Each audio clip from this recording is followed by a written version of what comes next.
ይኸው የእሱ ጉዶች እንደዚህ ናቸው። ተመልከቱ። ይሄ ምን ማለት እንደሆነ ማለት ነው። ይሄ ani kan jedhu jechuudha. Addunyaa kanarratti namni amanamu hin jiru gaafa jedhanii sobaa natti fakkaata.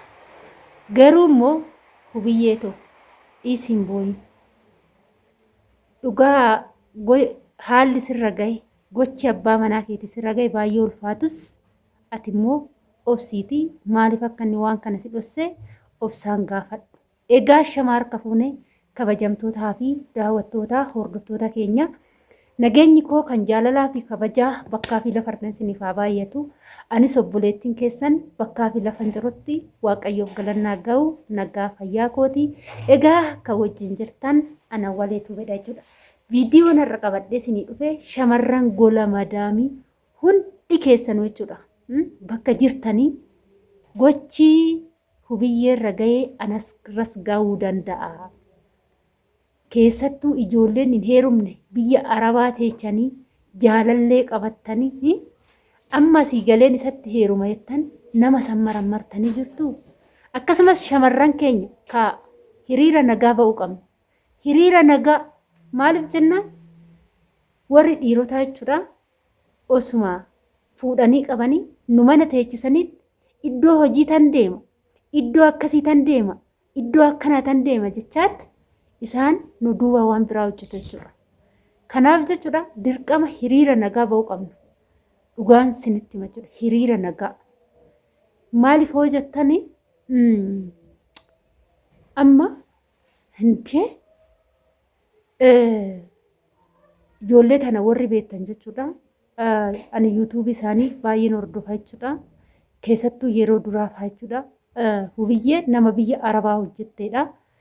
Biyya arabaa jiraniiti jechuudha kan isaan wal baranii gaa'ila wajjin ijaarratanii jechuudha.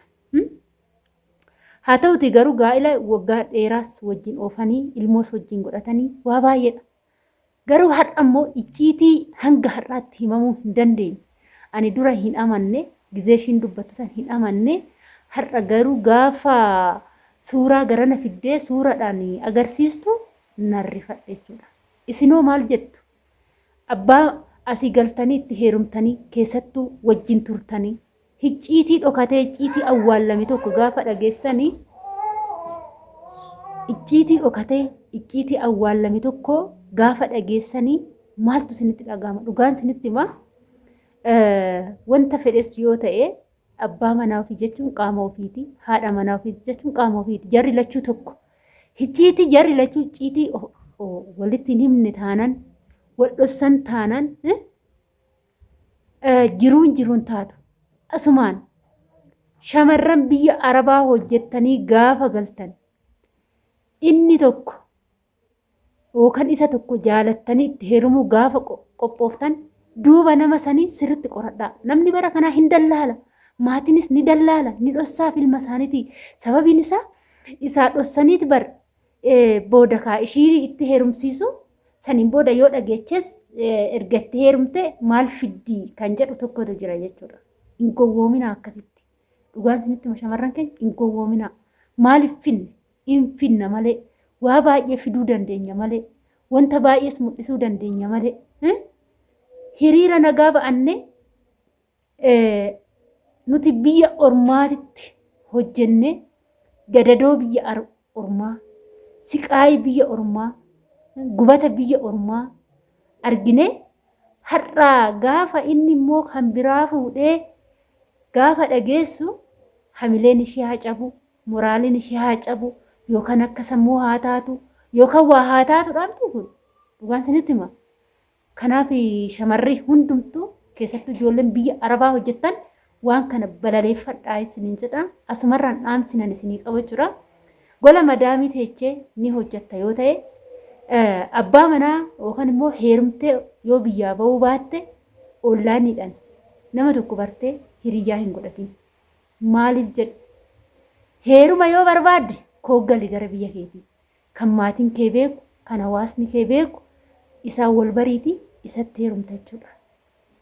Yookaan immoo kaayyoo manaa baate shamarri takka odoon hirimiin gaafa biyyaa baatu bar tokko maatii ishii jijjiiruuf maatii ishii san bakka kaleetii kaaftee bakka biraa kaa'uuf lama immoo bakka jireenya mataa isheetillee hanga danda'amaa ta'e tokko fooyyessuufi jechuudha. Lamaan kana qabatteeti kan biyyaa baatu. Egaa kaayyoo lamaan kana qabattanii biyyaa baatan san dirqama osoo galmaan hin ga'iin osoo bakkeen hin ga'iin gara biyyaa galuuf yookaan immoo ollaaniidhaan jaalallee tokko baasuuf isa ollaaniidhaan baastee bakka ammaan boodatti jechuudha. Ani fi ati tokko qaama tokko rakkoo qabaaree siin jedha jechuudha. Aga tureet ji'a torba tureet maallaqa naa ergi waan akkanaa tan hojjedha waan akkasii tan hojjedha siin jedha jechuudha. Ati immoo maal gootaree ishii jettee maallaqa irratti ergita jechuudha. Gaafa maallaqa irratti ergitu san maal taaree maal godhaaddee maree sittiin himaa inni immoo kan biraa sitti ittiin janajjanaa deema jechuudha. Amani jechuudha. Dhiirri fuune tokko Itoophiyaa keessa ati biyya ormaa teechee inni Itoophiyaa taa'ee gaafa wal janajjantan ana qofa janajjana jetteen eeggatiin. Inni 50 olii gadi oofa jechuudha. 50 of eeggannoo biyya gaafa galte kan si kabachiisu kan ofitti amantee akka jiraattu si taasisu humna keetii fi maallaqa kee qofaadha. Kana yoo ta'uu baate namni tokkicha jechuudha. Maallaqa hin qabdu taanaan humna hin qabdu taanaan gaafa biyya galtillee hin jaallatamtu. Ati kabajaadhaan biyya ormaatitti hojjettee maallaqa kee qabattee umurii kee osoo ofirraan fixin yeroodhaan gaafa biyya keetitti deebite kan akka keetii qeerroo akka keetii qeerrittii taatee teerumta. Garuu tokko wal bartee isatti maallaqa sin jettee ergitaa waggaadhaan ni dabalatta yoo ta'e ati umuriin keessirraa deemaa jira inni asitti immoo umurii isaatiitti fayyadama jechuudha. Kanaafi rakkooleen kun jechuudha baay'ee mul'achaa jira. Shamarran keenya baay'een isaanii ni miidhamaa jiru. Keessattuu shamarran baay'een nama biraatiin hin miidhaman, maatiidhaan hin miidhaman, firaan hin miidhaman, kan miidhaman eenyudhaan yookaan jaalallee yookaan abbaa manaa yookaan immoo fiqireenyaadha san jechuudha.